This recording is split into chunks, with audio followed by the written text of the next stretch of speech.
இப்போ நம்ம பார்க்க போகிறோம் பார்த்தீங்களா, இது வந்து நெல் எத்தனை நாள் அறுவடை பண்ணுவாங்க, எத்தனை நாள் கழிச்சு இந்த அறுவடை இருக்கிற ரெடியாக இருக்குது அப்படின்றது.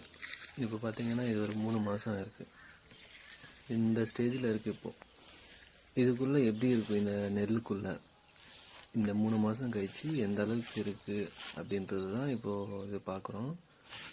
இதை பார்த்தீங்கன்னா இப்போ பாருங்கள், நெல்லுக்குள்ளே இந்த பால் மட்டும்தான் சொரிஞ்சிருக்கும் ஃபுல்லாகவே. இந்த